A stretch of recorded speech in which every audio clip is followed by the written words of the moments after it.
Ότι προηγηθήκαμε στην πρώτη μας ευκαιρία. Αυτό το εκμεταλλευτήκαμε, προσπαθήσαμε να κλείσουμε τους χώρους.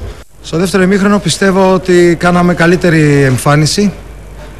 Ισορροπήσαμε, βγαίναμε πάρα πολύ καλά στις αντεπιθέσεις. Δημιουργήσαμε προϋποθέσεις να κάνουμε και ένα τρίτο γκολ και δεν κινδυνεύαμε.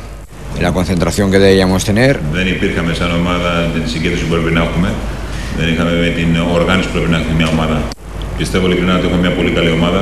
Que tenemos buenos jugadores, que se ha hecho un buen trabajo. Έχουμε κάνει πολύ καλή δουλειά και έχουμε πολύ καλούς ποδοσφαιριστές. Y que, como siempre, el tiempo, no mi futuro, nos dirá dónde estamos.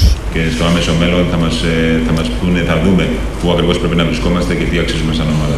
Y el tiempo dará si yo como entrenador soy capaz de sacarle el máximo provecho a todos. Ικανός προπονητής για να βγάλω το καλύτερο του κάθε ποδοσφαιριστή προσωπικά, ώστε να βοηθήσουν συλλογικά όλοι μαζί την ομάδα του.